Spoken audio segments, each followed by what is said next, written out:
নমস্কার বন্ধুরা, আজকে রেসিপি হচ্ছে একটা ভিন্ন স্বাদের গরমের ভীষণই উপকারী তৃপ্তিদায়ক একটা মাছের ঝোল। একটু ভিন্ন স্বাদের খেতে হয়, রেসিপি কিন্তু ভীষণই সুস্বাদু আর তৈরি করতেও তো ভীষণই কম সময় লাগে। এর জন্য রুই মাছ নিয়েছি 4 পিস। আপনারা এটা কিন্তু রুই কাতলা যে কোনো কিছু দিয়ে করতে পারেন, তবে চালানি মাছের থেকে কিন্তু জ্যান্ত রুই বা জ্যান্ত কাতলা যেগুলো দেশি হয় সেইগুলো দিয়ে করলেই বেশ ভালো হবে। এখানে আমি দেশি জ্যান্ত রুই মাছের পিস নিয়েছি, তাতে একটু লবণ হলুদ মাখিয়ে নিলাম। গরমে দেখবেন এই ধরনের রান্না খেতেই বেশ ভালো লাগে। আর এটার সাথে কিন্তু অন্য কোনো সবজি দিয়ে রান্না করলে হবে না, এটা এতটাই ইউনিক খেতে হয়, টেস্টটা এতটাই অসাধারণ হয়, আপনারা একবার করে দেখবেন এইভাবে। এবার মাছে লবণ হলুদ মাখিয়ে নিয়ে কড়াইতে মাছ ভাজার জন্য বেশ কিছুটা সর্ষের তেল দিয়ে দিলাম। তেল ভালো করে গরম হয়ে গেলে দিয়ে দেবো মাছগুলো। সব কটা মাছই একসাথে দিয়ে এগুলোকে ভাজার জন্য রেখে দেবো। মাছগুলোকে তবে একটু লাল করে ভেজে নেব।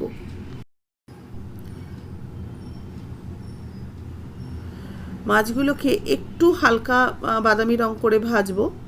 এক পিঠ হতে থাক, ততক্ষণে একটা মশলা করব। মশলার জন্য নিচ্ছি একটু কালো সর্ষে, আর নেব দুটো কাঁচা লঙ্কা।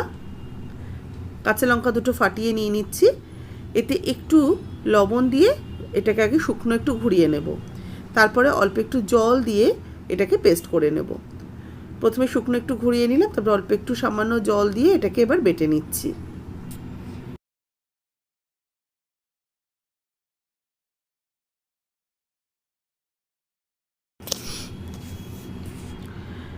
এবার দেখুন এটাকে ভালো করে পেস্ট করে নেব। এদিকে মাছগুলো এক পিঠ হয়ে গেলে এগুলোকে উল্টে আরেক পিঠও ভালো করে ভেজে নিচ্ছি। তবে এগুলো যেহেতু একদম জ্যান্ত আজকেরই ধরা মাছ, সেগুলো কিন্তু একটু চট করে ভেঙে যায়, দেখবেন একটু নরম হয় তো, সেই জন্য একটু ভেঙে যায়। সেই জন্য খুব সাবধানে আস্তে আস্তে এগুলোকে ভাজতে হবে।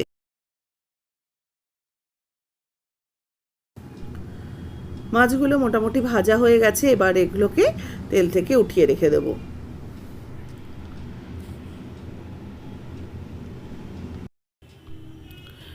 মাছগুলোকে সবকটাকে ভেজে ভালো করে তুলে রেখে দিলাম।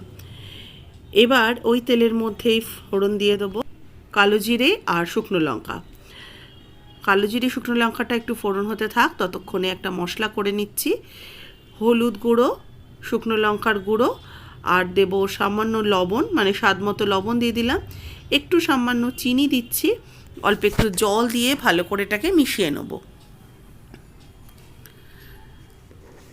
মশলাটা ভালো করে গুলে নিয়েছি।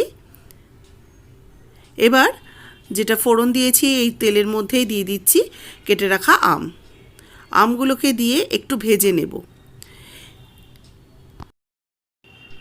আমগুলোকে তেলের মধ্যে একটু ভেজে নিচ্ছি, যাতে আমগুলো একদম গলেও না, নরম নরম হয়, লাল লাল করে একটু আমগুলো ভাজা হয়ে যায়। যেহেতু কুশি হয়ে গেছে, আটিটা শক্ত হয়ে গেছে, সেই জন্য কিন্তু আমটাকে সাইড দিয়ে দিয়ে লম্বা করে কেটে নিয়েছি। এবার মশলা গুলে রেখেছি যেটা, সেটা দিয়ে দিলাম আমের মধ্যে, দিয়ে ভালো করে এটাকে একটু কষিয়ে নেব। যতক্ষণ না এটা থেকে একটু তেল ছেড়ে আসছে ততক্ষণ ভালো করে মশলাটাকে একটু কষিয়ে নিচ্ছি। আর কুশি সমেত যদি আম হয় তাহলে ওই আমটাকে 4 ফালি করে কেটে নিয়ে, এটা কিন্তু কুশি বাদ দিয়ে যেটা হয়, নরম কুশি থাকলে সেইভাবে করবেন। যেহেতু এটা আটিটা শক্ত হয়ে গেছে, সেই জন্য আমি আমটাকে সাইড দিয়ে দিয়ে কেটে নিয়েছি। দেখুন মশলাটা থেকে বেশ সুন্দর তেল ছাড়তে শুরু করেছে। এবার এই সর্ষেটা যে বেটে রেখেছি এতে খানিকটা জল মিশিয়ে আমি ছাঁকনি দিয়ে ছেঁকে নিচ্ছি। সর্ষেটা ভালো করে ছেঁকে নিয়ে সর্ষে ছাঁকার জলটাই এর মধ্যে অ্যাড করে দিলাম।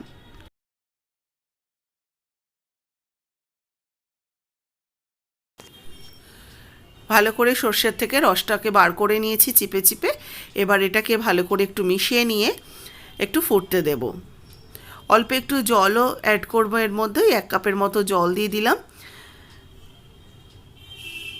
এবার ভাজা মাছের পিসগুলো দিয়ে দিচ্ছি। এই মাছগুলোকে দিয়ে এবার এগুলোকে ভালো করে একটু মিশিয়ে নিয়ে এগুলোকে এবার ফুটতে দেব। ঝোলটা যখন বেশ একটু টকবক করে ফুটে উঠবে, মাছগুলোকে একটু উল্টে দিচ্ছি যাতে পিঠটাই মাছের ভালো মতো সেদ্ধ হয়ে যায়। খুব বেশিক্ষণ সময় লাগে না, ঝটপট হয়ে যায়, যেটুকু মশলাগুলো তৈরি করতেই সময় লাগে। আর আমগুলো একটু দেখে নিচ্ছি সেদ্ধ হয়েছে নাকি। আর আমগুলো কিন্তু গলে যাবে না, এরকম গোটা গোটা থাকবে। আপনারা আমের যে টকটা সেটা কিন্তু মিশে যাবে। আর একটু বেশি টক খেতে চাইলে খাওয়ার সময় আমটাকে একটু ভাতের সাথে ডলে টিপে খাবেন। আর এতে কয়েকটা চেরা কাঁচা লঙ্কা অ্যাড করে দিয়ে ঝোলটাকে একটু ভালো করে ফুটিয়ে নিয়ে একটু কাঁচা সর্ষের তেল ওপর থেকে ছড়িয়ে দেব। এই 1-1.5 চামচের মতো একটু সর্ষের তেল ছড়িয়ে দিলাম। একটু টক সর্ষে যেহেতু রয়েছে, তাতে একটু কাঁচা তেলের স্বাদটা থাকলে বা ঝাঁঝটা থাকলে বেশ ভালো হয়। এবার এটাকে দেখুন নামিয়ে নিয়েছি। এবার নামিয়ে এটাকে সার্ভ করে নিচ্ছি। আজকের রেসিপি কেমন লাগলো অবশ্যই জানাবেন। ভালো লাগলে লাইক শেয়ার করবেন। যারা নতুন দেখছেন অবশ্যই করে সাবস্ক্রাইব করে পাশে থাকা বেল আইকনটা প্রেস করে দেবেন। এরকম একটা মাছের ঝোল যদি গরমের এই তপ্ত দুপুরে থাকে, সত্যি খেয়ে তৃপ্তি লাগে। একটু টক টক ঝাল ঝাল একটু খেতে হয়, স্বাদটা অসাধারণ। পেটও ঠান্ডা হয়, মনও ঠান্ডা হয়। রেসিপি ভালো লাগলে কমেন্টস করে জানাতে ভুলবেন না। যারা নতুন দেখছেন অবশ্যই সাবস্ক্রাইব করে নেবেন।